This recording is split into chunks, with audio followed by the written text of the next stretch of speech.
बड़ा ही भयानक हिंदू नवे हिंदू इंडिया के संविधान का जो ते पंछी झात डॉक्टर साहब ने मारी है।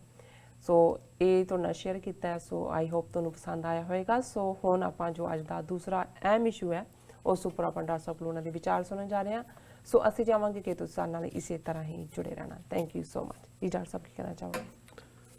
देखो अक्सर ਜਦੋਂ ਉੱਥੋਂ ਦੀ ਗੁਲਾਮ ਜ਼ਹਿਨੀਅਤ ਸਿੱਖਾਂ ਦੇ ਨਾਲ ਤੁਸੀਂ ਮਿਲਦੇ ਹੋ ਜਾਂ ਉਹਨਾਂ ਦਾ ਕਦੇ ਅਜੇ ਨਵੇਂ ਆਉਂਦੇ ਨੇ ਜੀ ਤੇ ਉਹ ਇਹ ਦੱਸਣ ਦੀ ਕੋਸ਼ਿਸ਼ ਕਰਦੇ ਨੇ ਕਿ ਦੇਖੋ ਇੱਥੇ ਤਾਂ ਤੁਹਾਡੇ ਲੋਕ ਤੁਸੀਂ ਮਿਹਨਤ ਮਜ਼ਦੂਰੀ ਦੂਜੀ ਕਰਦੇ ਹੋ, ਅਸੀਂ ਤਾਂ ਉੱਥੇ ਬੜੇ ਸੈੱਟ ਹੈ, ਵਧੀਆ ਸਾਡਾ ਘਰ ਹੈ, ਵਧੀਆ ਸਾਡਾ ਰਹਿਣ ਸਹਿਣ ਹੈ, ਅਸੀਂ ਗੁਰਦੁਆਰੇ ਜਾਈਏ ਸਾਨੂੰ ਕੋਈ ਨਹੀਂ ਰੋਕਦਾ, ਗੁਰਪੁਰਬ ਅਸੀਂ ਮਨਾਉਂਦੇ ਹਾਂ। ਜਿਨ੍ਹਾਂ ਨੇ ਕੋਈ ਅੱਤਵਾਦ ਦੂਜਾ ਕੀਤਾ ਸੀ, ਗਲਤ ਲੋਕਾਂ ਨੂੰ ਹੀ ਮਾਰਿਆ ਉਹਨਾਂ ਨੇ, ਉਹ ਮਾਰੇ ਜਾਣੇ ਚਾਹੀਦੇ ਸੀ ਕਿਉਂਕਿ ਉਹ ਬਾਕੀਆਂ ਦੀ ਸ਼ਾਂਤੀ ਭੰਗ ਕਰਦੇ ਸੀ। ਜੀ ਤੇ ਤੁਸੀਂ ਇੱਥੇ ਆਪਣੀਆਂ ਐਵੇਂ ਦੁਕਾਨਾਂ ਖੋਲੀਆਂ ਹੋਈਆਂ, ਗੁੰਮਰਾਹ ਕਰਦੇ ਹੋ, ਇੱਥੇ ਰੌਲਾ ਪਾਉਂਦੇ ਹੋ, ਸਾਨੂੰ ਕੁੱਟ ਪੈਂਦੀ ਹੈ। ਇਹ ਇੱਕ ਆਰਗੂਮੈਂਟ ਹੈ। ਹਾਲਾਂ ਹੌਲੀ ਹੌਲੀ ਇਹਦੇ 'ਚ ਤਬਦੀਲੀ ਹੋ ਰਹੀ ਹੈ। ਜਦੋਂ ਫਿਰ ਇੱਥੇ ਉਹ ਥੋੜ੍ਹੀ ਦੇਰ ਰਹਿ ਜਾਂਦੇ ਨੇ ਫਿਰ ਉਹ ਸਿਸਟਮ ਨੂੰ ਜਾਂ ਦੂਜਾ ਫਿਰ ਉਹਨਾਂ ਨੂੰ ਹੌਲੀ ਜੋ ਕੁਛ ਇੱਥੋਂ ਵਾਲੇ ਕਹਿੰਦੇ ਨੇ ਉਹ ਗੱਲ ਸੱਚ ਲੱਗਣ ਲੱਗ ਜਾਂਦੀ ਹੈ। ਔਰ ਇਹੋ ਜਿਹਾ ਹੀ ਵਰਤਾਰਾ ਜਦੋਂ ਅਲਾਮਾ ਇਕਬਾਲ ਜਿਨ੍ਹਾਂ ਨੇ ਪਾਕਿਸਤਾਨ ਦਾ ਥਾਟ ਦਿੱਤਾ, ਥਾਟ ਇਸ ਲਈ ਕਿਉਂਕਿ ਉਹੀ ਅਲਾਮਾ ਇਕਬਾਲ ਨੇ, ਕਿਉਂਕਿ ਅਸੀਂ ਗਰੋ ਹੁੰਦੇ ਹਾਂ ਔਰ ਅਕਸਰ ਇੱਕ ਅੰਗਰੇਜ਼ੀ ਦੀ ਐਕਸਪ੍ਰੈਸ਼ਨ ਹੈ ਕਿ only fools don't change there mind. ਸਿਰਫ ਮੂਰਖ ਹੁੰਦੇ ਨੇ ਜਿਹੜੇ ਆਪਣਾ ਜਿਹੜਾ ਉਹ ਫੈਸਲਾ ਨਹੀਂ ਬਦਲਦੇ ਜਾਂ ਮਨ 'ਚ ਜੇ ਉਹਨਾਂ ਨੂੰ ਲੱਗੇ ਕਿ ਕੋਈ ਗੱਲ ਗਲਤ ਹੈ ਉਹਨੂੰ ਨਕਾਰ ਕੇ ਠੀਕ ਨੂੰ ਅਡੋਪਟ ਨਹੀਂ ਕਰਦੇ। Only fools don't change there mind. ਹੁਣ ਇਹੀ ਅਲਾਮਾ ਇਕਬਾਲ ਨੇ ਜਿਨ੍ਹਾਂ ਨੇ ਸਾਰੇ ਜਹਾਂ ਸੇ ਅੱਛਾ ਹੈ ਹਿੰਦੁਸਤਾਨ ਹਮਾਰਾ, ਹਮ ਬੁਲਬੁਲੇ हैं इसकी ये गुलिस्तान हमारा, ਇਸ ਨੂੰ ਕੌਮੀ ਤਰਾਨਾ ਕਰਕੇ ਗਾਇਆ ਜਾਂਦਾ ਰਿਹਾ। ਹੁਣ ਉਹੀ ਇਕਬਾਲ ਕਿਵੇਂ ਇਸ ਲੈਵਲ ਤੇ ਪਹੁੰਚੇ ਕਿ ਵੀ ਸ਼ਰਮ ਸੀ ਆਤੀ ਹੈ ਮੁਝਕੋ ਇਸਕੋ ਵਤਨ कहते हुए ਕਿ ਮੈਨੂੰ ਇਹ ਵਤਨ ਹੈ। ਔਰ ਉਸ ਪੀਰੀਅਡ 'ਚ ਜਦੋਂ ਉਹਨਾਂ ਨੇ ਇਹ ਸਾਰੇ ਕਾਨਸੈਪਟ ਨੂੰ ਕਿ ਕਿਵੇਂ ਸਾਡੇ ਇਸਲਾਮ ਦੀ ਇੱਕ ਯੂਨੀਕ ਥਾਟ ਸਿਵਲਾਈਜੇਸ਼ਨ ਸੀ ਜਿਹੜਾ ਕਿੱਥੋਂ ਉੱਠਿਆ ਤੇ ਗੰਗਾ ਦੇ ਦਾਹਿਨੇ 'ਚ ਆ ਕੇ ਕਿਉਂ ਡੁੱਬ ਗਿਆ। ਔਰ ਉਸ ਥਾਟ 'ਚੋਂ ਫਿਰ ਇਹ ਜਿਹੜੀ ਹੈ ਬੇਸ਼ੱਕ ਸ਼ੁਰੂਆਤ ਤਾਂ ਇਹਨੇ ਸਾਵਰਕਰ ਨੇ ਆਲਰੇਡੀ ਟੂ ਨੇਸ਼ਨ ਦੇ ਥੱਲੇ ਕੀਤੀ ਹੋਈ ਸੀ, ਪਰ ਜਿਹੜਾ ਮੈਜੋਰਿਟੀ ਦਾ ਵਰਤਾਰਾ ਸੀ ਕਿਉਂਕਿ ਉਸ ਤੋਂ ਪਹਿਲਾਂ ਤੱਕ ਤਾਂ ਮੁਗਲਾਂ ਦਾ ਰਾਜ ਸੀ, 700-800 ਸਾਲ ਮੁਸਲਮਾਨਾਂ ਦੀ ਹਕੂਮਤ ਰਹੀ। ਸੋ ਉਹ ਉਹਨਾਂ ਨੇ ਫੇਸ ਹੀ ਨਹੀਂ ਸੀ ਕੀਤਾ ਕਿਉਂਕਿ ਉਹ ਰੂਲਰ ਕਲਾਸ ਦੇ ਵਿੱਚ ਹੀ ਸੀ। ਲੇਕਿਨ ਅੰਗਰੇਜ਼ਾਂ ਦੇ ਪੀਰੀਅਡ 'ਚ ਸ਼ੁਰੂ 'ਚ ਔਰ ਫਿਰ ਜਦੋਂ ਅੰਗਰੇਜ਼ਾਂ ਦੇ ਜਾਣਦਾ ਸੀ ਕਿ ਇਹਨਾਂ ਨੇ ਚਲੇ ਜਾਣਾ, ਫਿਰ ਹਿੰਦੂਆਂ ਦੀ ਜਿਹੜੀ ਅਸਲੀਅਤ ਸੀ ਉਹ ਬਾਹਰ ਆਣੀ ਸ਼ੁਰੂ ਹੋਈ। ਔਰ 1936-37 ਦੇ ਵਿੱਚ 37 'ਚ ਜਦੋਂ ਪ੍ਰੋਵਿੰਸ਼ੀਅਲ ਇਲੈਕਸ਼ਨਾਂ ਹੋਈਆਂ ਜਿਹੜੇ ਉਹਨਾਂ ਦੇ ਪ੍ਰੋਵਿੰਸ ਸੀ ਤੇ ਉਸ ਤੋਂ ਬਾਅਦ ਕਾਂਗਰਸ ਦੀਆਂ ਹਕੂਮਤਾਂ ਬਣੀਆਂ, ਉਦੋਂ ਮੁਸਲਿਮ ਲੀਗ ਦੇ ਬਹੁਤ ਘੱਟ ਰਿਪਰੈਜ਼ੈਂਟੇਸ਼ਨ ਸੀ। ਫਿਰ ਉਹ ਸਾਰਾ ਹੀ ਸ਼ੁਰੂ ਹੋ ਗਿਆ ਜਿਹੜਾ ਅਸੀਂ ਸੰਵਿਧਾਨ ਪੜ੍ਹ ਕੇ ਹਟੇ ਹਾਂ। ਦੇਵ ਪੂਜਾ ਵੀ ਸ਼ੁਰੂ ਹੋ ਗਈ, ਸੂਰਜ ਪ੍ਰਣਾਮ ਵੀ ਹੋ ਗਿਆ, ਦੂਜੇ ਟਿੱਕੇ ਵੀ ਲੱਗ ਗਏ, ਦੂਜੇ ਵੀ ਸ਼ੁਰੂ ਹੋ ਗਿਆ ਕੰਮ। ਉਦੋਂ ਤੱਕ ਪਹੁੰਚਦੇ ਆ ਇਹ ਰੀਅਲਾਈਜੇਸ਼ਨ ਜਿਹੜੀ ਆ। ਉਸ ਤੋਂ ਪਹਿਲਾਂ ਹੀ ਅਲਾਮਾ ਇਕਬਾਲ ਨੇ ਲਖਨਊ ਦੇ ਵਿੱਚ ਜਦੋਂ ਮੁਸਲਿਮ ਲੀਗ ਦੇ ਸੈਸ਼ਨ ਨੂੰ ਪ੍ਰੀਜ਼ਾਈਡ ਕੀਤਾ ਤੇ ਉਹਨਾਂ ਨੇ ਆਪਣਾ ਇਹ ਥਾਟ ਦਿੱਤਾ। ਹਾਲਾਂਕਿ 23 ਮਾਰਚ 1940 ਨੂੰ ਲਾਹੌਰ ਦੇ ਵਿੱਚ ਫਾਈਨਲ ਜਿਹੜਾ ਹੈ ਇਹ ਪਾਕਿਸਤਾਨ ਰੈਜ਼ੋਲੂਸ਼ਨ ਜਿਹਨੂੰ ਕਿਹਾ ਜਾਂਦਾ ਉਹ ਸਾਹਮਣੇ ਆਇਆ। ਹੁਣ ਉਸ ਪੀਰੀਅਡ 'ਚ ਜਿਹੜੇ ਬਹੁਤ ਸਾਰੇ ਇਸਲਾਮਿਕ ਲਿਟਰੇਚਰ ਦੇ ਜਾਂ ਇਸਲਾਮਿਕ ਵਰਲਡ ਦੇ ਆਲਮ ਸੀ, ਫਜ਼ਲ ਸੀ, ਦਾਨਿਸ਼ਵਰ ਸੀ, ਉਹਨਾਂ ਨੂੰ ਲੱਗਦਾ ਸੀ ਕਿ ਵੀ ਇਹ ਕੀ ਹੈ, ਕਦੇ ਆਪਣੇ ਮੁਲਕ ਵਿੱਚ ਜਿਹੜਾ ਉਹ ਕੋਈ ਉਹਨੇ ਕਿਸੇ ਨੇ ਛੱਡਿਆ ਜਾਂ ਉਹਨਾਂ ਨੂੰ ਇਹ ਸੀ ਕਿ ਵੀ ਸਾਡੇ ਲਈ ਤਾਂ ਖਾਕੇ ਵਤਨ ਦਾ ਹਰ ਜ਼ਰਰਾ ਜਿਹੜਾ ਹੈ ਉਹ ਮੁਤਬਰਕ ਹੈ, ਉਹ ਬੜਾ ਪਵਿੱਤਰ ਹੈ। ਔਰ ਇਹ ਉਹ ਪੀਰੀਅਡ ਸੀ ਜਦੋਂ ਕਿ ਅਲਾਮਾ ਇਕਬਾਲ ਦਾ ਇੱਕ ਜਿਹੜਾ ਸ਼ੇਅਰ, ਜਦੋਂ ਕਿ ਉਹਨਾਂ ਲੋਕਾਂ ਦੀ ਮੈਂਟੈਲਿਟੀ ਔਰ ਇਹ ਲਿਖਤ ਜਿਹੜੀ ਮੈਂ ਡਿਸਕਸ ਕਰ ਰਿਹਾ ਮੁਹੰਮਦ ਰਫੀਕ ਅਨਵਰ ਜੀ ਨੇ ਜਿਹੜੇ ਸਾਨੂੰ ਲਿਖਦੇ ਰਹਿੰਦੇ ਨੇ, ਉਹਨਾਂ ਦੀ ਲਿਖਤ ਹੈ। ਔਰ ਉਹਨਾਂ ਨੇ ਉਹਨਾਂ ਸਿੱਖਾਂ ਦੀ ਮੈਂਟੈਲਿਟੀ ਵੱਲ ਇਹ ਸ਼ੇਅਰ ਹੀ ਕੋਟ ਕਰਕੇ ਇਸ਼ਾਰਾ ਕਰਵਾਇਆ ਜਿਹਦੇ 'ਚ ਕਿ ਅਲਾਮਾ ਜੀ ਨੇ ਕਿਹਾ ਕਿ ਮੁੱਲਾ ਕੋ जो है हिंद में सजदे की इजाज़त, मुल्ला को जो हिंद में है सजदे की इजाज़त, नादां ये समझता है इस्लाम है आज़ाद। ਇਹ ਉਹਨਾਂ ਦੀ ਜ਼ਹਿਨੀਅਤ ਸੀ ਜਿਹੜੀ ਜਿਹਨਾਂ ਸਿੱਖਾਂ ਦੀ ਮੈਂ ਅੱਜ ਗੱਲ ਕੀਤੀ ਹੈ, ਜਿਨ੍ਹਾਂ ਨੂੰ ਲੱਗਦਾ ਹੈ ਕਿ ਜੀ ਘਰ ਹੈ, ਸਾਨੂੰ ਕਿਹੜਾ ਕੋਈ ਗੁਰਦੁਆਰੇ ਜਾਣ ਤੋਂ ਰੋਕਦਾ ਹੈ, ਅਸੀਂ ਜਿੱਥੇ ਮਰਜ਼ੀ ਜਾਈਏ, ਦੇਖੋ ਹਜ਼ੂਰ ਸਾਹਿਬ ਦਰਸ਼ਨ ਕੀਤੇ, ਫਲਾਣੇ ਕੀਤੇ, ਢਿਮਕੇ ਕੀਤੇ।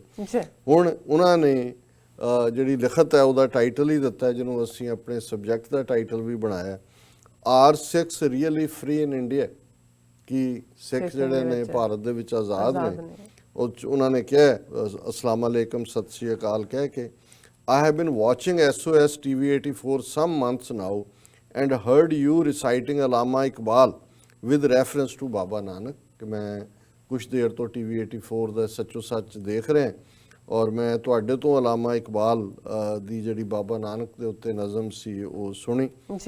I am one of those unfortunate Pakistanis who, although considering Allama Iqbal our national poet, never bothered to study his kalam any further than a few poems we had to learn in primary school। उन्होंने कहा भी मैं वो बदबख्त पाकिस्तानी है जिन्हों ने भावें अलामा इकबाल ਜਿਹੜੇ ਕਿ ਸਾਡੇ ਨੈਸ਼ਨਲ ਕਵੀ ਨੇ ਉਹਨਾਂ ਦੀਆਂ ਕੁਝ ਰਚਨਾਵਾਂ ਜਿਹੜੀਆਂ ਨੇ ਉਹ ਸਕੂਲ ਡੇਜ਼ ਦੇ ਵਿੱਚ ਪੜ੍ਹੀਆਂ। After I heard Allama Iqbal's views from you about Baba Nanak, I decided to buy Iqbal's kalam। ਕਿ ਵੀ ਜਦੋਂ ਮੈਂ ਤੁਹਾਡੇ ਤੋਂ ਸੁਣਿਆ ਤਾਂ ਫਿਰ ਮੈਂ ਉਹਨਾਂ ਦੀ ਜਿਹੜੇ ਲਿਖਤਾਂ ਦੀ ਜਿਹੜਾ ਸੰਗ੍ਰਹਿ ਕਿਤਾਬ ਹੈ, ਕਿਤਾਬਾਂ ਨੇ ਉਹ ਖਰੀਦੀਆਂ। My understanding of Urdu language is of a reasonable standard, but I still find most of his thoughts way beyond my imagination। ਕਿ ਮੇਰੀ ਉਰਦੂ ਦਾ ਗਿਆਨ ਠੀਕ ਠਾਕ ਹੈ ਪਰ ਫਿਰ ਵੀ ਮੈਨੂੰ ਜਿਹੜਾ ਅਲਾਮਾ ਦੀਆਂ ਲਿਖਤਾਂ ਨੇ ਉਹ ਆਪਣੀ ਸੋਚ ਤੋਂ ਪਰੇ ਲੱਗਦੀਆਂ। ਵੈਸੇ ਅਲਾਮਾ ਇਕਬਾਲ ਫਾਰਸੀ ਦੇ ਬਹੁਤ ਵੱਡੇ ਸਕਾਲਰ ਸੀ ਔਰ ਇਹੀ ਕਾਰਨ ਹੈ ਕਿ ਜਦੋਂ ਮੈਂ ਇੱਕ ਦੋ ਫੰਕਸ਼ਨਸ ਪਾਕਿਸਤਾਨ ਦੇ ਜਿਹੜੇ ਵਿਰਸਾ ਦੇ ਥੱਲੇ ਸੀ ਉਹਦੇ 'ਚ ਇਰਾਨੀਅਨ ਐਮਬੈਸੀ ਦੇ ਲੋਕ ਵੀ ਆ ਕੇ ਪਾਰਟਿਸਿਪੇਟ ਕਰਦੇ ਸੀ। ਈਰਾਨ ਦੇ ਵਿੱਚ ਅਲਾਮਾ ਇਕਬਾਲ ਦਾ ਬੜਾ ਵੱਡਾ ਰੁਤਬਾ ਹੈ ਕਿਉਂਕਿ ਉਹਨਾਂ ਦੀ ਬੇਸਿਕ ਜਿਹੜੀ ਸਕਾਲਰਸ਼ਿਪ ਪਰਸ਼ੀਅਨ ਤੋਂ ਹੀ ਸ਼ੁਰੂ ਹੋਈ, ਇਸ ਲਈ ਜਿਹੜਾ ਉਹਨਾਂ ਦਾ ਉਰਦੂ ਵੀ ਹੈ ਉਹ ਹੈਵੀਲੀ ਪਰਸ਼ੀਅਨਾਈਜ਼ਡ ਹੈ। ਉਸ ਦੇ ਵਿੱਚ ਫਾਰਸੀ ਦੇ ਬਹੁਤ ਲਫ਼ਜ਼ ਨੇ, ਬਹੁਤ ਸਾਰੇ ਲਫ਼ਜ਼ ਨੇ, ਕਿਉਂਕਿ ਹੁਣ ਜਿਹੜਾ ਉਰਦੂ ਬੋਲਿਆ ਜਾਂਦਾ ਹੈ ਉਸ 'ਚੋਂ ਫਾਰਸੀ ਕਾਫੀ ਗਾਇਬ ਹੋਈ ਹੈ, ਉਹਦੇ 'ਚ ਹਿੰਦੀ ਜ਼ਿਆਦਾ ਆਈ ਹੈ। ਸੋ ਇਹੀ ਕਾਰਨ ਹੈ ਕਿ ਅਲਾਮਾ ਇਕਬਾਲ ਨੂੰ ਵੀ ਪੜ੍ਹਨ ਲਈ ਤੁਹਾਨੂੰ ਨਾਲ ਦੀ ਨਾਲ ਜਿਹੜੇ ਪਰਸ਼ੀਅਨ ਡਿਕਸ਼ਨਰੀ ਹੈ ਉਹ ਰੱਖਣ ਵਾਲਾ ਕੰਮ ਹੁੰਦਾ ਹੈ। ਸੋ ਉਹਨਾਂ ਨੇ ਬਿਲਕੁਲ ਠੀਕ ਕਿਹਾ। ਗੋਇੰਗ ਥਰੂ ਅਲਾਮਾ's ਦੀਵਾਨ Zarb-e Kalim, I came across his poem titled Hindi Islam. This poem was probably written in early 1930s, some 90 years ago, but it's true today as it was then. The last verse of the poem goes like this। उन्होंने कहा जी मैं इस ज़रबे कलीम दे विच उन्हां दी ये नज़म जिन्हों मैं already coat कीता है, उन्होंने कहा कि भी ये जड़ा उस नज़म दा अखीरला जड़ा कपलेट है ये सी कि मुल्ला को जो है हिंद में सजदे की इजाज़त, नादां ये समझता है इस्लाम है आज़ाद। Now that Muslims are being slaughtered as in Gujarat and now in Kashmir and our mosques are being demolished, I realize how right Allama Sahab was about the future of Muslims in Hindustan। कि ਹੁਣ ਜਦੋਂ ਗੁਜਰਾਤ ਹੋਏ, ਕਸ਼ਮੀਰ ਹੋਏ ਜਾਂ ਬਾਕੀ ਪਾਸੇ ਵੀ ਮਾਰੇ ਜਾ ਰਹੇ ਨੇ ਮੁਸਲਮਾਨ, ਮਸੀਤਾਂ ਢਾਈਆਂ ਜਾ ਰਹੀਆਂ ਨੇ। ਇਹ ਮੁਹੰਮਦ ਰਫੀਕ ਅਨਵਰ ਕਹਿੰਦੇ ਨੇ ਕਿ ਵੀ ਮੈਂ ਹੁਣ ਸਮਝ ਸਕਦਾ ਔਰ ਮੈਨੂੰ ਇਸ ਗੱਲ ਦਾ ਅਹਿਸਾਸ ਹੋ ਰਿਹਾ ਕਿ ਅਲਾਮਾ ਇਕਬਾਲ ਕਿੰਨੇ ਦਰੁਸਤ ਸਨ ਆਪਣੀ ਆਬਜ਼ਰਵੇਸ਼ਨ ਬਾਰੇ। ਐਂਡ ਵਾਂਸ ਹੁਣ ਸਾਡੇ ਨਾਲ ਸੰਬੰਧਿਤ ਪਾਰਟ ਆਉਂਦਾ, and once Muslims are dealt with, you think Hindutva will stop there. ਕਿ ਜਦੋਂ ਮੁਸਲਮਾਨਾਂ ਦਾ ਕੰਮ ਇਹਨਾਂ ਨੇ ਕਰ ਦਿੱਤਾ ਹੈ ਤੁਹਾਨੂੰ ਲੱਗਦਾ ਹੈ ਵੀ ਹਿੰਦੂਤਵ ਵੀ ਉੱਥੇ ਰੁਕ ਜਾਣਗੇ।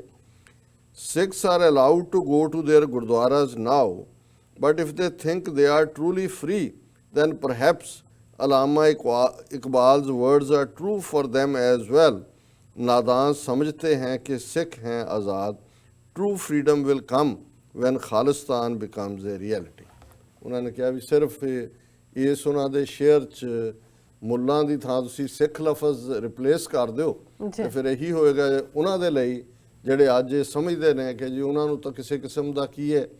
ਔਰ ਇਹ ਇਹਦੇ ਬਾਵਜੂਦ ਇਹ ਨਹੀਂ ਹੈ ਕਿ ਵੀ ਇਸ ਵੇਲੇ ਜਾਂ ਹੁਣ ਤੱਕ ਸਿੱਖਾਂ ਨੂੰ ਉਹਨਾਂ ਨੇ ਸਬਕ ਨਹੀਂ ਸਿਖਾਇਆ ਹੈ। ਸਿੱਖ ਤਾਂ ਜਿੰਨੀ ਕੁ ਸਾਡੀ ਗਿਣਤੀ ਆ ਉਹਦੇ ਮੁਤਾਬਕ ਮੱਚ ਮੋਰ ਸਾਡੀਆਂ ਕਿਲਿੰਗ ਜਿੰਨੀਆਂ ਸਾਰੀ 18ਵੀਂ ਸਦੀ 'ਚ 1799 ਤੋਂ ਲੈ ਕੇ 1899 ਤੱਕ, ਜਿਹਦੇ 'ਚ ਘੱਲੂਘਾਰੇ ਨੇ ਮੁਗਲ ਸਾਮਰਾਜ ਦੇ ਹੱਥਾਂ 'ਚ, ਅਬਦਾਲੀ ਦੇ ਹੱਥਾਂ 'ਚ, ਨਾਦਰ ਸ਼ਾਹ ਦੇ ਵੇਲੇ, ਜਾਂ ਜਿਹੜੀਆਂ ਰਿਬੈਲੀਅਸ ਬੈਟਲਸ ਨੇ ਉਹਨਾਂ ਦੇ ਵਿੱਚ ਜਿੰਨੇ ਸਿੱਖ 100 ਸਾਲ ਦੇ ਵਿੱਚ ਨਹੀਂ ਮਰੇ 18ਵੀਂ ਉਹਨੇ ਇਹਨਾਂ ਨੇ 4 ਦਹਾਕਿਆਂ 'ਚ ਮਾਰ ਦਿੱਤੇ ਨੇ। ਸੋ ਇਹ ਨਹੀਂ ਹੈ ਵੀ, ਔਰ ਜੇ ਅਸੀਂ ਗੁਰਦੁਆਰਿਆਂ ਦੇ ਢਾਉਣ ਦੀ ਅਕਾਲ ਤਖਤ ਤੋਂ ਵੱਡੀ ਸਾਡੇ ਲਈ ਕਿਹੜੀ ਸੀ ਟੈਂਪੋਰਲ ਸੀਟ, ਉਹਨੂੰ ਟੈਂਕਾਂ ਤੇ ਤੋਪਾਂ ਦੇ ਗੋਲਿਆਂ ਦੇ ਨਾਲ ਉਹਨਾਂ ਨੇ ਢਾਇਆ। ਔਰ ਇਸੇ ਤਰ੍ਹਾਂ ਇਤਿਹਾਸਕ ਗੁਰਦੁਆਰੇ ਗਿਆਨ ਗੋਦੜੀ ਹਰਿਦੁਆਰ 'ਚ, ਗੁਰਦੁਆਰਾ ਡੌਂਗਮਾਰ ਸਿੱਕਮ 'ਚ, ਔਰ ਹੁਣ ਜਿਹਦਾ ਅਸੀਂ ਜ਼ਿਕਰ ਵੀ ਕੀਤਾ ਸੀ ਕਿ ਮੰਗੂ ਮੱਠ ਜਿਹੜਾ ਜਗਨਨਾਥਪੁਰੀ ਦੇ ਵਿੱਚ, ਜਿਸ ਨੂੰ ਇਹਨਾਂ ਨੇ ਢਾਇਆ ਇਹਦੇ ਬਾਵਜੂਦ ਕਿ ਸੁਪਰੀਮ ਕੋਰਟ ਨੇ ਉਹਦੇ ਤੇ ਸਟੇ ਆਰਡਰ ਦਿੱਤੇ ਸੀ। ਔਰ ਉੱਥੇ ਇੱਕ ਵਪਾਰੀ ਸਿੱਖ ਪਰਵਿੰਦਰ ਸਿੰਘ ਜਿਹੜੇ ਕਿ ਉਸ ਬਾਰੇ ਕਾਨੂੰਨੀ ਕੇਸ ਲੜ ਰਹੇ ਸੀ, ਉਹਨਾਂ ਦੇ ਨਾਲ ਜੋ ਵਰਤਾਰਾ ਹੋਇਆ 2 ਦਿਨ ਪਹਿਲਾਂ, ਅੱਜ ਹੀ ਵੀਡੀਓ ਸਾਰੀ ਉਹ ਸਾਰੇ ਪਾਸੇ ਘੁੰਮ ਰਹੀ ਹੈ ਕਿ ਉਹਨਾਂ ਨੂੰ ਜਦੋਂ ਕਿ ਉਹ ਸਕੂਟਰ ਤੇ ਉਹਨਾਂ ਦੀ ਨਾਲ ਡਾਟਰ ਵੀ ਹੈ, ਉਹ ਜਾ ਰਹੇ ਸੀ ਔਰ ਉਹਨਾਂ ਨੂੰ ਜਗਨਨਾਥਪੁਰੀ ਦੇ ਵਿੱਚ ਬਹੁਤ ਬੁਰੀ ਤਰ੍ਹਾਂ ਘੇਰ ਕੇ ਜਦੋਂ ਉਹਨਾਂ ਨੇ ਦੇਖਿਆ, ਰੋਕਿਆ, ਪੁਲਿਸ ਨੂੰ ਕਾਲ ਕੀਤਾ। ਪੁਲਿਸ ਦੀ ਮੌਜੂਦਗੀ ਦੇ ਵਿੱਚ ਦਰਸ਼ਕ ਸਕਰੀਨ ਦੇ ਉੱਤੇ ਦੇਖ ਸਕਦੇ ਨੇ ਕਿਵੇਂ ਉਹਨਾਂ ਨੂੰ ਬਰੂਟਲੀ ਪੁਲਿਸ ਦੇਖ ਰਹੀ ਹੈ, ਇੱਧਰ ਉੱਧਰ ਕਰ ਰਹੀ ਹੈ, ਕਿਸੇ ਨੂੰ ਗ੍ਰਿਫਤਾਰ ਨਹੀਂ ਕੀਤਾ ਗਿਆ। ਉਹਨਾਂ ਦੀ ਦਸਤਾਰ ਲਾ ਕੇ ਜਿਵੇਂ ਉਹਨਾਂ ਨੂੰ, ਔਰ ਫਿਰ ਅੱਧੀ ਰਾਤ ਤੋਂ ਬਾਅਦ ਉਹ ਆਪਣੇ ਘਰ ਜਦੋਂ ਸੁੱਤੇ ਸੀ 1:30 ਵਜੇ ਦਰਵਾਜ਼ਾ ਉਹਨਾਂ ਦਾ ਖੜਕਦਾ ਰਿਹਾ, ਉਹ ਬਾਹਰ ਨਹੀਂ ਆਏ। ਬਾਅਦ ਚ ਸਵੇਰੇ ਜਿਹੜਾ ਐਮਐਲਏ ਹੈ ਲੋਕਲ, ਔਰ ਉਹਨੇ ਕਿਹਾ ਜੀ ਅਸੀਂ ਆਏ ਰਾਤ 1 ਵਜੇ, ਜਦੋਂ ਕਿ ਉਹਨਾਂ ਦੇ ਨਾਲ ਉਹ ਸਾਰੇ ਦਿਨ ਦਾ ਵਾਕਿਆ ਹੋ ਚੁੱਕਾ ਸੀ। ਔਰ ਇਹ ਆਲਰੇਡੀ ਜਿਹੜੀ ਹੈ ਸਾਡੇ ਕੋਲ ਵੀ ਜਾਣਕਾਰੀ ਪਹੁੰਚੀ ਹੈ, ਔਰ ਇਹ ਈਵਨ ਉੱਥੋਂ ਦੇ ਲੋਕਲ ਕਿਸੇ ਨੇ ਵੀ ਇਹ ਪਾਇਆ ਕਿ ਵੀ ਬਹੁਤ ਹੀ ਸ਼ਰਮਦਾਇਕ ਵਾਕਿਆ ਸਿੱਖ ਭਰਾ ਦੇ ਨਾਲ ਉੜੀਸਾ ਗੁਰਦੁਆਰਾ ਮੰਗੂ ਮੱਠ ਦੇ ਗੁਰਦੁਆਰੇ ਨੂੰ, ਜਿਹਨੂੰ ਕਿ ਡਿਮੋਲਿਸ਼ ਕੀਤਾ, ਜਿਹੜੇ ਕਿ ਇਸ ਲੜਾਈ ਨੂੰ ਲੜ ਰਹੇ ਨੇ। ਪਰਵਿੰਦਰਪਾਲ ਸਿੰਘ ਇਸ ਲੜਾਈ ਦੇ ਖਿਲਾਫ ਉਹ ਘਰ ਜਾ ਰਹੇ ਸੀ ਆਪਣੀ ਬੇਟੀ ਨੂੰ ਲੈ ਕੇ, ਕੁਝ ਲੋਕਾਂ ਨੇ ਉਹਨਾਂ ਨੂੰ ਰੋਕਿਆ, ਉਹਨਾਂ ਨੂੰ ਸ਼ੱਕ ਪਿਆ ਕਿ ਲੋਕ ਠੀਕ ਨਹੀਂ ਨੇ, ਔਰ ਇਹ ਵਾਕਿਆ ਉੜੀਸਾ ਦੀ ਰਾਜਧਾਨੀ ਭੁਵਨੇਸ਼ਵਰ ਦਾ ਹੈ। ਪਰਮਿੰਦਰਪਾਲ ਸਿੰਘ ਹੋਰਾਂ ਨੇ ਫੋਨ ਕਰਕੇ ਪੁਲਿਸ ਨੂੰ ਬੁਲਾਇਆ। ਜਦੋਂ ਪੁਲਿਸ ਪਹੁੰਚੀ ਤਾਂ ਪੁਲਿਸ ਨੇ ਉਹਨਾਂ ਨੂੰ ਥੱਲੇ ਬੁਲਾ ਲਿਆ ਔਰ ਪਤਾ ਲੱਗਾ ਕਿ ਉੱਥੇ ਇੱਕ ਹਿਸਟਰੀ ਸ਼ੀਟਰ ਦੀਪਕ ਨਾਂ ਦਾ ਬੰਦਾ ਜਿਹੜਾ ਉਹ ਸੀ ਆਪਣੇ ਗੁੰਡਿਆਂ ਦੇ ਨਾਲ।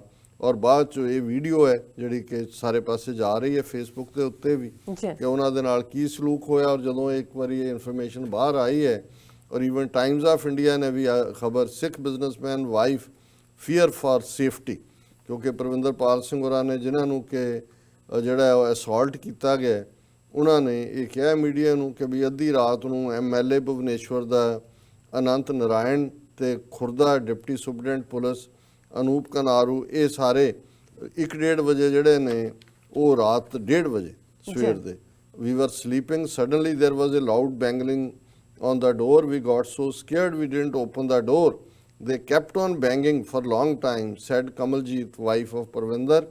If they had come to show their sympathy, they could have come in the evening. What was the point of coming after midnight, she asked. ਉਹ ਕਹਿੰਦੇ ਜੀ ਅਸੀਂ ਤਾਂ 1:30 ਵਜੇ ਗਏ ਸੀ, ਅਸੀਂ ਤਾਂ ਹਮਦਰਦੀ ਜਤਾਉਣ ਗਏ ਸੀ। ਸੋ ਜ਼ਾਹਰ ਹੈ ਵੀ ਉਹ ਥ੍ਰੈਟ ਕਰਨ ਗਏ ਹੋਣਗੇ ਕਿ ਕੇਸ ਕੂਸ ਵਾਪਸ ਲਓ, ਕਿਉਂਕਿ ਜਿਹੜੇ ਸਾਰੇ ਉੱਥੇ ਮਹੰਤ ਨੇ, ਮੱਠ ਹੈ, ਸਰਕਾਰ ਹੈ, ਮਾਫੀਆ ਹੈ, ਗੁੰਡਾ ਮਾਫੀਆ, ਉਹਨਾਂ ਸਾਰਿਆਂ ਦਾ ਚੱਲ ਰਿਹਾ। ਸੋ ਇਹ ਜਿਹੜੇ ਹੁਣ ਇਹ ਜਿਹੜੇ ਸਮਝਦੇ ਸੀ ਜੀ ਗੁਰਦੁਆਰੇ ਸਾਡੇ ਖੁੱਲ੍ਹੇ ਨੇ, ਆਜ਼ਾਦ ਹੈ ਅਸੀਂ, ਇਹੀ ਨਹੀਂ, ਈਵਨ ਹੁਣ ਅਸੀਂ ਅੰਮ੍ਰਿਤਸਰ ਤੋਂ ਜਿਹੜਾ ਸਾਡਾ ਪਵਿੱਤਰ ਗੁਰੂ ਕਾ ਵਸਾਇਆ ਸ਼ਹਿਰ, ਜਿਹਨੂੰ ਕਿਹਾ ਹੀ ਗੁਰੂ ਕੀ ਨਗਰੀ ਜਾਂਦਾ ਹੈ, ਹਰਮੰਦਰ ਸਾਹਿਬ, ਗੁਰੂ ਰਾਮਦਾਸ ਜੀ ਨੇ ਇਸ ਸ਼ਹਿਰ ਨੂੰ ਵਸਾਇਆ, ਸਿੱਖਾਂ ਦੀ ਰਿਲੀਜੀਅਸ ਕੈਪੀਟਲ ਫਰਮ, ਔਰ 2 ਵੇਲੇ ਦੀ ਅਰਦਾਸ ਸ੍ਰੀ ਮੰਗਦੇ ਹੈ ਕਿ ਸ੍ਰੀ ਅੰਮ੍ਰਿਤਸਰ ਜੀ ਦੇ ਇਸ਼ਨਾਨ ਉਸ ਧਰਤੀ ਦੇ। ਹੁਣ ਉਹਦਾ ਉਹ ਕੀ ਹਾਲ ਕਰਨ ਜਾ ਰਹੇ ਨੇ, ਉਹਦੇ ਰੇਲਵੇ ਸਟੇਸ਼ਨ ਦਾ, ਉਹਦੀਆਂ ਐਂਟਰੈਂਸਿਸ ਔਰ ਦੂਜਿਆਂ ਦਾ ਉਹਨਾਂ ਨੇ ਇੱਕ ਮਾਡਲ ਮੋਦੀ ਸਰਕਾਰ ਨੇ ਬਣਾਇਆ ਕਿ ਉਹਨੂੰ ਅਸੀਂ ਰੈਨੋਵੇਟ ਕਰਨਾ ਹੈ। ਉਹ ਰੈਨੋਵੇਟ ਜਿਹੜਾ ਅੰਮ੍ਰਿਤਸਰ ਰੇਲਵੇ ਸਟੇਸ਼ਨ ਜਿੱਥੇ ਤੇ ਕਦੇ ਗੁਰੂ ਰਾਮਦਾਸ ਜੀ ਦੀ ਲੱਗੀ ਫੋਟੋ ਨੂੰ ਹਿੰਦੂਤਵੀ ਗੁੰਡਿਆਂ ਨੇ 1982-83 ਚ ਤੋੜਿਆ ਸੀ। ਹਰਬੰਸ ਲਾਲ ਖੰਨਾ ਬੀਜੇਪੀ ਦਾ ਪ੍ਰੈਜ਼ੀਡੈਂਟ ਸੀ, ਉਹਨੇ ਭੀੜ ਲੀਡ ਕੀਤੀ ਸੀ, ਹਾਲਾਂਕਿ ਉਹਨੂੰ ਬਹੁਤ ਜਲਦੀ ਸਿੰਘਾਂ ਨੇ ਸਜ਼ਾ ਦੇ ਦਿੱਤੀ ਸੀ, ਪਰ ਉਸ ਫੋਟੋ ਨੂੰ ਚੂਰ-ਚੂਰ ਕੀਤਾ ਸੀ ਤੋੜ ਕੇ ਕਿ ਵੀ ਇੱਥੇ ਅਸੀਂ ਹਿੰਦੂਤਵਾ ਦਾ ਝੰਡਾ ਲਹਿਰਾਣਾ ਹੈ। ਜੀ ਉਦੋਂ ਤਾਂ ਉਹਨਾਂ ਦਾ ਵਸ ਨਹੀਂ ਚੱਲਿਆ। ਹੁਣ ਅੰਮ੍ਰਿਤਸਰ ਦੇ ਰੇਲਵੇ ਸਟੇਸ਼ਨ ਤੋਂ ਲੈ ਕੇ ਸਾਰੇ ਜਿਹੜੇ ਲੈਂਡਮਾਰਕਸ ਨੇ ਉਹ ਹਿੰਦੂਤਵਾ ਮਾਡਲ ਤੇ ਬਣਾ ਰਹੇ ਨੇ, ਔਰ ਅਸੀਂ ਐਪਰੀਸ਼ੀਏਟ ਕਰਦੇ ਹਾਂ ਉਹਨਾਂ ਸਿੰਘਾਂ ਨੂੰ ਜਿਹੜੇ ਅੱਜ ਵਿਚਾਰੇ ਜੇਲ੍ਹ 'ਚ ਟਾਰਚਰ ਵੀ ਹੋ ਰਹੇ ਨੇ। 20-25 ਸਿੰਘ ਜਿਨ੍ਹਾਂ ਨੇ ਕੱਲ ਉਹ ਜਿਹੜੇ ਦਰਬਾਰ ਸਾਹਿਬ ਨੂੰ ਜਾਂਦੇ ਰਸਤੇ ਦੇ ਉੱਤੇ ਨਚਾਰਾਂ ਦੇ ਬੁੱਤ ਲਾਏ ਹੋਏ ਸੀ, ਜੀ ਉਹਨਾਂ ਨੇ ਤੋੜਿਆ। ਉਹਨਾਂ ਨੇ ਪਹਿਲਾਂ ਵਾਰਨਿੰਗ ਦਿੱਤੀ ਸੀ, ਉਹਨਾਂ ਨੇ ਕਿਹਾ ਕਿ ਤੁਸੀਂ ਵੈਸ਼ਨੋ ਦੇਵੀ ਜਾਂ ਦੂਜੇ ਜਾਂਦੇ ਹੋ ਉੱਥੇ ਤਾਂ ਗੰਢਾ ਜਾਂ ਲਸਣ ਤੱਕ ਨਹੀਂ ਜਾ ਸਕਦਾ, ਉੱਥੇ ਗੰਢੇ ਦੀਆਂ ਦੁਕਾਨਾਂ ਖੋਲੋ। ਜਾਂ ਤੁਸੀਂ ਹਰਿਦੁਆਰ ਔਰ ਰਿਸ਼ੀਕੇਸ਼ ਤੋਂ ਉੱਥੇ ਸ਼ਰਾਬ ਦੀਆਂ ਦੁਕਾਨਾਂ ਨਹੀਂ ਹੋ ਸਕਦੀਆਂ, ਕਿਉਂਕਿ ਤੁਹਾਡੀ ਪਵਿੱਤਰ ਨਗਰੀ ਹੈ। ਤੇ ਜਿਨ੍ਹਾਂ ਨੇ ਦਰਬਾਰ ਸਾਹਿਬ ਜਾਣਾ ਉਹਨੂੰ ਤੁਸੀਂ ਨਚਾਰ ਦਿਖਾ ਰਹੇ ਹੋ, ਉਹਨੂੰ ਜਾ ਕੇ ਦਿਖਾਓ ਤੁਸੀਂ ਆਪਣੀਆਂ ਥਾਵਾਂ ਤੇ। ਔਰ ਉਹ ਉਹਨਾਂ ਦੇ ਉੱਤੇ ਕੇਸ ਦਰਜ ਕਰਕੇ ਉਹਨਾਂ ਨੂੰ ਟਾਰਚਰ ਕੀਤਾ ਜਾ ਰਿਹਾ। ਔਰ ਦੂਸਰੇ ਪਾਸੇ ਇਹ ਜਿਹੜਾ ਹੁਣ ਬਿਲਕੁਲ ਸ਼ਹਿਰ ਦੀ ਦਿੱਖ ਬਦਲਣ ਵਾਲੀ ਗੱਲ ਹੈ, ਇਹ ਸ਼੍ਰੋਮਣੀ ਕਮੇਟੀ ਦੇ ਪ੍ਰਧਾਨ ਨੇ ਵੀ ਹੁਣ ਚੀਕਾਂ ਮਾਰੀਆਂ, ਕਿਉਂਕਿ ਸਿੱਖਾਂ 'ਚ ਗੁੱਸਾ ਹੈ। SGPC and Akal Takht oppose saffron touch to Amritsar railway station. ਇਹ ਹੁਣ ਅੰਮ੍ਰਿਤਸਰ ਦਾ ਰੇਲਵੇ ਸਟੇਸ਼ਨ ਜਿਹੜਾ ਹੈ, Shiromani Gurdwara Prabandhak Committee and Akal Takht top temporal seat of Sikhs have opposed the manner in which the railways have proposed to renovate and facelift the railway station here. ਉਹਨਾਂ ਨੇ ਕਿਹਾ several Sikh outfits and personalities have apprehended that the blueprint of renovation work has a saffron touch and pays no heed to the Sikh heritage values of the whole city. ਕਿ ਅੰਮ੍ਰਿਤਸਰ ਨੂੰ ਵੀ ਉਹਨੂੰ ਵੀ ਭਗਵਾ ਕਰਨਾ ਚਾਹੁੰਦੇ ਨੇ, ਉਹਨੂੰ ਹਿੰਦੂ ਸ਼ਹਿਰ ਪਹਿਲਾਂ ਹੀ ਉਹਨੂੰ ਉਹ ਦਰਬਾਰ ਸਾਹਿਬ ਜਾਂ ਹਰਮੰਦਰ ਸਾਹਿਬ ਨਹੀਂ ਕਹਿੰਦੇ, ਸਵਰਨ ਮੰਦਰ ਕਹਿੰਦੇ ਨੇ, ਤਾਂ ਕਿ ਨਜ਼ਰ ਹੀ ਆਏ ਵੀ ਇਹ ਕੋਈ ਮੰਦਰ ਹੈ। The proposal to construct a lotus-shaped pond and the main entrance of railway station has irked the Sikh organization. ਉਹ ਕਮਲ ਦਾ ਫੁੱਲ ਇਹਨਾਂ ਦਾ ਨਿਸ਼ਾਨ ਹੈ ਪਾਰਟੀ ਦਾ। ਜਿਹੜੇ ਨਵੇਂ ਪਾਸਪੋਰਟ ਬਣ ਰਹੇ ਨੇ ਉਹਨਾਂ ਦੇ ਉੱਤੇ ਵੀ ਕਮਲ ਦਾ ਹੀ ਜਿਹੜੀ ਸਟੈਂਪ ਹੈ ਕਮਲ ਦੇ ਨਿਸ਼ਾਨ ਵਾਲੀ ਹੈ। ਔਰ ਇਹ ਸ਼੍ਰੋਮਣੀ ਕਮੇਟੀ ਪ੍ਰੈਜ਼ੀਡੈਂਟ ਕਹਿ ਰਿਹਾ ਹੈ, he vehemently rejected the revamp plan, saying religious insignias on all entry and exit points of the city, including the airport, bus stand and railway station, should give a reflection of Sikh religious places like Darbar Sahib, keeping in view the sentiments of visiting pilgrims. ਇਹ ਹੁਣ ਮੰਗ ਰਹੇ ਨੇ। ਇੱਕ ਪਾਸੇ ਸਰਕਾਰ 'ਚ ਭਾਈਵਾਲ ਨੇ, ਲੇਕਿਨ ਗੁਲਾਮੀ ਕੀ ਹੁੰਦੀ ਹੈ ਜਿਹੜੀ ਭਾਈਜਾਨ ਨੇ ਕਿਹਾ, ਇਹਦਾ ਸਬੂਤ ਹੈ ਕਿ ਅੱਜ ਅਕਾਲ ਤਖਤ ਦਾ ਜਥੇਦਾਰ ਤੇ ਸ਼੍ਰੋਮਣੀ ਕਮੇਟੀ ਦਾ ਪ੍ਰਧਾਨ ਬੈਕ ਕਰ ਰਹੇ ਨੇ ਕਿ ਜੇ ਅੰਮ੍ਰਿਤਸਰ ਸ਼ਹਿਰ ਦਾ ਤੁਸੀਂ ਇਹ ਭਗਵਾਕਰਨ ਨਾ ਕਰੋ, ਉਹਦੇ ਰੇਲਵੇ ਸਟੇਸ਼ਨ ਦੇ ਉੱਤੇ ਔਰ ਐਂਟਰੀ ਪੁਆਇੰਟਸ ਤੇ ਉਹ ਕਮਲ ਦਾ ਫੁੱਲ ਨਾ ਲਾਓ, ਇਹ ਗੁਰੂ ਦੀ ਨਗਰੀ ਹੈ। Religious symbols always reflect the religious importance of a city. This city Amritsar is known for the pious Darbar Sahib, ਇਹ ਲੌਂਗੋਵਾਲ ਕਹਿ ਰਿਹਾ।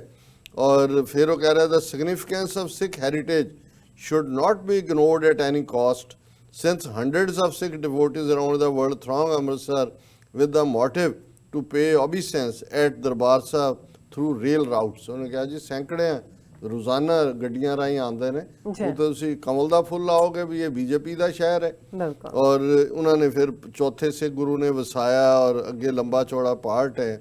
ਔਰ ਇਹ ਜਿਹੜੇ ਅਕਾਲ ਤਖਤ ਦੇ ਜਥੇਦਾਰ ਨੇ ਵੀ ਕਿਹਾ कि replica of golden temple at the entrances of the railway station must not be removed at the cost of some other signia, since religious importance of the city must remain intact.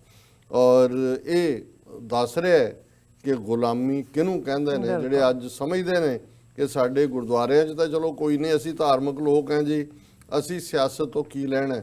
ਸੋ ਹਕੀਕਤ ਸਾਹਮਣੇ ਹੈ ਕਿ ਗੁਲਾਮੀ ਕਿਸ ਨੂੰ ਕਹਿੰਦੇ। ਬਿਲਕੁਲ doctor ਸਾਹਿਬ, ਤੁਹਾਡਾ ਬਹੁਤ ਬਹੁਤ ਸ਼ੁਕਰੀਆ, ਤੁਸੀਂ ਦੂਸਰਾ ਇਸ਼ੂ ਸਾਡੇ ਦਰਸ਼ਕਾਂ ਨਾਲ ਸਾਂਝਾ ਕੀਤਾ। ਇੱਥੇ ਲੈਣੇ ਆਪਣੇ ਬ੍ਰੇਕ ਤੋਂ ਪਹਿਲਾਂ ਅਸੀਂ ਆਪਣੇ ਦਰਸ਼ਕਾਂ ਤੇ ਸਰੋਤਿਆਂ ਨੂੰ ਫਿਰ ਦੁਬਾਰਾ ਅਪੀਲ ਤੇ ਬੇਨਤੀ ਕਰ ਦਈਏ। ਵਿਊਅਰਸ, ਜਿਸ ਤਰ੍ਹਾਂ ਕਿ ਤੁਸੀਂ ਜਾਣਦੇ ਹੋ ਕਿ TV 84 ਮਨੁੱਖੀ ਹੱਕਾਂ ਦਾ ਪਹਿਰੇਦਾਰ ਹੈ। TV 84 ਸਿੱਖਾਂ, ਕਸ਼ਮੀਰੀਆਂ ਅਤੇ ਭਾਰਤ ਦੀਆਂ ਨਾਰਥ ਈਸਟ ਸਟੇਟਾਂ ਦੇ ਲੋਕਾਂ ਦੇ ਸਵੈ ਨਿਰਣੇ ਦੇ ਹੱਕਾਂ ਦਾ ਹਾਮੀ ਹੈ। ਅਸੀਂ ਚਾਹਾਂਗੇ ਕਿ ਤੁਸੀਂ TV 84 ਦੀ ਚੜ੍ਹਦੀ ਕਲਾ ਲਈ ਵੱਧ ਤੋਂ ਵੱਧ ਡੋਨੇਟ ਕਰੋ। ਡੋਨੇਟ ਕਰਨ ਲਈ ਸਾਡੀ ਵੈਬਸਾਈਟ TV84.tv ਤੇ ਜਾ ਕੇ ਪੇਪਲ ਦੀ ਵਰਤੋਂ ਕਰਕੇ ਵਨ ਟਾਈਮ ਡੋਨੇਟ ਕਰ ਸਕਦੇ ਹੋ, ਮੰਥਲੀ ਡੋਨੇਟ ਵੀ ਕਰ ਸਕਦੇ ਹੋ। ਤੁਸੀਂ TV 84 ਦੇ ਨਾਮ ਤੇ ਚੈੱਕ ਬਣਾ ਕੇ ਸਾਨੂੰ ਮੇਲ ਵੀ ਕਰ ਸਕਦੇ ਹੋ। ਸਾਡੇ ਇਸ ਪਤੇ ਤੇ 36-01 37th Avenue, Long Island City, New York 11101 USA, ਜਾਂ ਫਿਰ ਤੁਸੀਂ ਸਾਨੂੰ ਫੋਨ ਰਾਹੀਂ ਵੀ ਸੰਪਰਕ ਕਰ ਸਕਦੇ ਹੋ ਸਾਡੇ ਫੋਨ ਨੰਬਰ ਤੇ 5164060694। Thank you so much viewers, ਤੁਸੀਂ ਕਿਤੇ ਨਹੀਂ ਜਾਣਾ, ਮਿਲਦੇ ਹਾਂ ਆਫਟਰ ਦਿਸ ਸ਼ਾਰਟ ਬ੍ਰੇਕ।